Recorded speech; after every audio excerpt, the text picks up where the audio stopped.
پتہ نہیں کون سی گھڑی ایسی ہوگی کہ دعا قبول ہو جائے گی، ہمارا کام بن جائے گا۔ اللہ کے رسول صلی اللہ علیہ وسلم نے امت کو جتنے طرح کی کامیابی، شادمانی، خوشحالی مطلوب ہے، سب کا طریقہ بتا دیا، یہ تمہیں اس طرح سے حاصل ہوگی۔ کوئی شعبہ، کوئی جگہ چھوڑا ہی نہیں۔ جب ایسی حدیث پڑھنے کو ملتی ہے تو حضور پاک علیہ الصلوۃ والسلام سے محبت میں اضافہ ہو جاتا ہے کہ آپ علیہ الصلوۃ والسلام نے ہمارا کتنا خیال کیا ہے، کوئی جگہ نہیں چھوڑا۔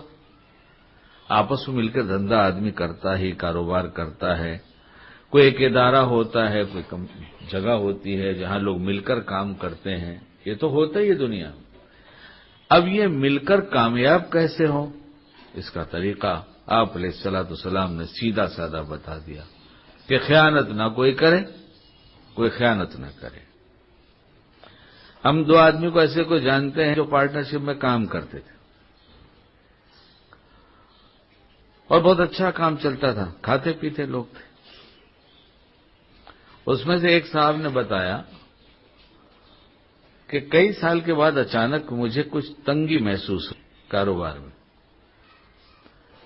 تو میں بار بار اپنی نیت ٹٹولنے لگا کہ کہیں میری نیت میں کوئی خرابی تو نہیں ہے، بجائے اس کے کہ میں سوچتا کہ میرے پارٹنر میں کچھ خرابی ہے، انہوں نے تو کہنے لگا اپنی نیت کو تلاش کرتا رہا کہ کہیں کھوٹ ہو گئی کیا، تو بہت دیکھا تو کچھ سمجھ میں نہیں آیا، کبھی کہیں تو کوئی خرابی نہیں ہے، اور پھر سوچتا رہا کہ یہ جو تنگی نظر آ رہی ہے تو ہو ہی نہیں سکتا، جب آپ علیہ الصلوۃ والسلام نے ایسے فرمایا ہے مل کر کام کرنے والوں میں جب تک کوئی خیانت نہ کرے۔ کوئی آج حدیث فائن ٹچ والوں نے بھیجا ہے، کوئی آج کی حدیث توڑا ہی ہے، یہ تو حدیث کے زمانے کی ہے۔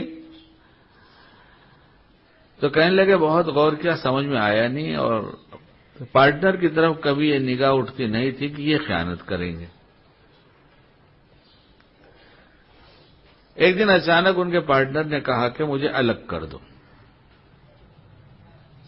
تو جو نیت کو سوچ رہے تھے تو کہا کوئی اثر تھا اس کا، کوئی کام ہو رہا تھا ایسا جس کا اثر کاروبار پہ پڑ رہا تھا، تو جس نے سنایا اس نے کہا، میں نے کہا اب بھی اور آج ہی سے علیحدہ،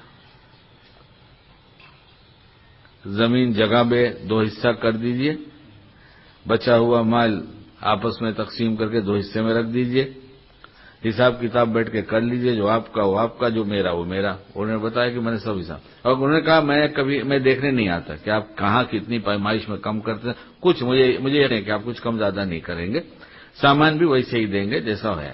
تو کہنے لگے میں دیکھنے نہیں گیا، وہ دیوار کھڑی کر دیا اور کہا دیکھو یہ تمہارا حصہ ہو گیا، یہ ہمارا حصہ ہو گیا۔ کہنے لے لیا میں نے، میرا حصہ میں نے لے لیا۔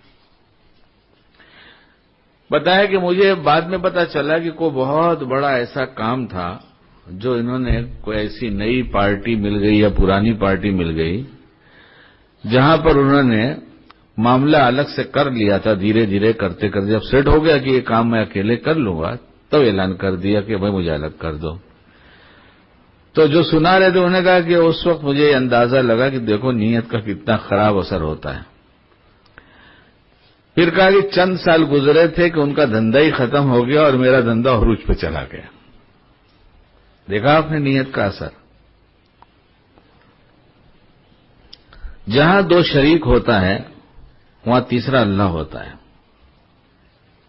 یہاں 2 کی شرکت ہوئی، تیسرے اللہ کی ہو گئی۔ یہ جب تک ان کی نیتیں خراب نہیں ہوں گی اللہ کی مدد ساتھ میں ہوگی۔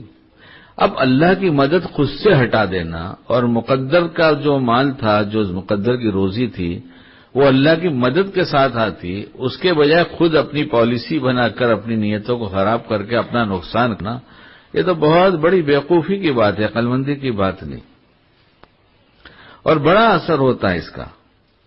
ہمارے حضرت رحمۃ اللہ علیہ، بڑے حضرت عبد الحلیم صاحب رحمۃ اللہ علیہ ایسی باتیں بہت جوڑ کے سنایا کرتے تھے، معاشرے کی بہت باتیں سناتے تھے۔ ایک دفعہ بیان فرمایا کہ اور یہ سب کتابوں کی بات ہے، لکھی ہوئی ہے بعد میں نے کسی کتاب میں بھی دیکھا تھا، یہ تو بات بہت پرانی ہے۔ تو فرمایا کہ ایک بوڑھے اور ایک جوان نے، جن کی کھیتیاں ملی ہوئی تھیں، جن کے کھیت آپس سے ملے ہوئے تھے گاؤں میں، ایک بوڑھا تھا اس کا کوئی نہیں تھا، اور جو جوان تھا اس کا باپ نہیں تھا، تو پڑوس ہونے کی بس ایک دوسرے سے محبت ہو، چاچا چاچا کر کے چاچا بھتیجے جیسے رہتے تھے۔ تو کہا بیٹا کیوں نہ ہم لوگ سب مل کر آپس میں کھیتی بولے، جو کچھ ہوگا اس کو آدھا آدھا بٹوارا کر لیں گے۔ جوان نے طے کر لیا کہ ٹھیک ہے۔ اب جب کھیتی ہو گئی، کھیت بو دیا گیا، فصل پک گئی، کاٹ کر کھلیان میں لاتے ہیں، اس کے بعد دوائی ہوتی ہے اور اوسائی ہوتی ہے، سب گاؤں والے جانتے ہیں۔ تب یہ سب جب ہو جاتا ہے تو اس کا نتیجہ یہ ہوتا ہے کہ ایک طرف بھوسے کا ڈھیر ہو جاتا ہے، ایک طرف اناج کا ڈھیر ہو جاتا ہے۔ ہم نے بچپن میں سب کیا ہے نا، گاؤں میں جا کر بچے تھے، کھاد واد پھینکتے تھے، جا کر دیکھتے تھے کیا ہوتا ہے۔ اور 5ویں میں کرشی پڑھا تھا، کرشی مطلب کھیتی باڑی۔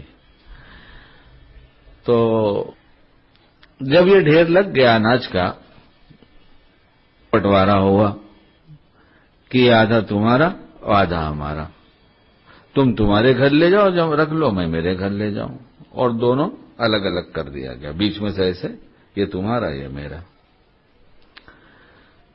بوڑھا جب اپنے گھر رکھنے جاتا گونی بھر لیتا اور اٹھا کے لے کے جاتا اور گھر کی طرف کا رخ کرتا، تو جوان یہ سوچتا تھا کہ یہ بوڑھا آدمی ہے، اگر اس کو کل گھٹ جائے گا تو بڑھاپے میں پھر محنت کرنے جائے گا، اور میں تو جوان آدمی ہوں، میں تو کما لوں گا، مجھے ہاتھ پیر ہے، تندرستی ہے، کہیں کسی کام کر لوں گا۔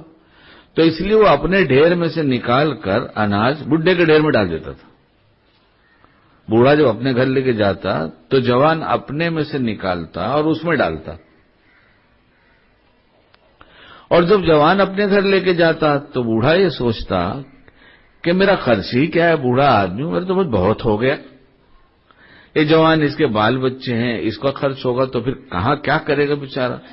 تو جب جوان اپنے گھر جاتا تو بوڑھا اپنے میں سے نکالتا اس میں ڈال دیتا۔ کتاب میں لکھی یہ بات کہ دونوں کے گھر اناج سے بھر گئے اور یہ ڈھیر ویسے ہی نظر آتے رہے۔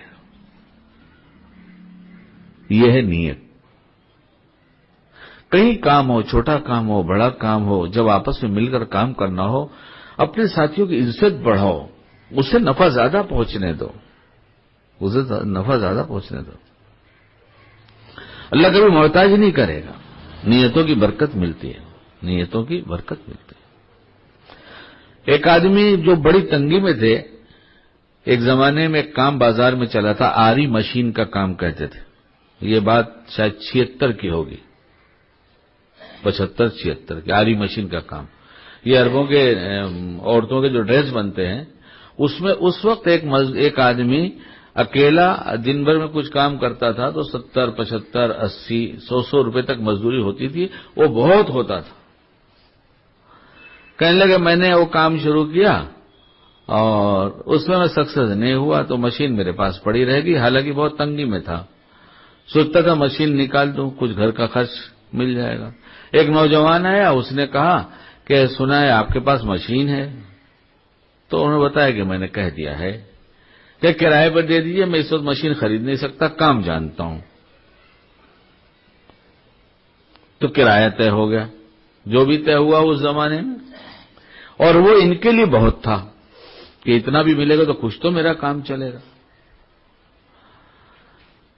جب وہ نوجوان آتا ان کے پاس تو پوچھتے کرایہ لے کر، اس مہینے میں دھندا کیسا ہوا؟ تو کہتا بہت اچھا ہوا، تو کہا دے دو۔ اور جب کہتا اس دھندے میں تو خرچہ نکلا خالی تھوڑا سا اور دھندا کچھ ہوا ہی نہیں، تو کہتے مت دو۔ کیا کہتے؟ ہر وقت کرایہ دو مت دو کا کیا سوال؟ جب تم نے کرایے پہ لیا ہے تو کرایہ نہ دو تو کیا مطلب؟ کرایہ کیوں نہیں دو گے؟ تمہارا دھندا چلے نہ چلے اس پہ تھوڑی کوئی ہمارا تمہارا معاملہ ہوا۔ لیکن انہوں نے ان کے ساتھ ایسے ہی کیا۔ دن گزرتا رہا، کچھ دن کے بعد وہ مشین والا ہو گیا، ان کی مشین واپس دے دیا۔ یہ جس طرح سے چلتے رہے، کئی سال کے بعد انہیں اللہ نے ایک بڑی مل کا آنر بنا دیا۔ کیا کر دیا؟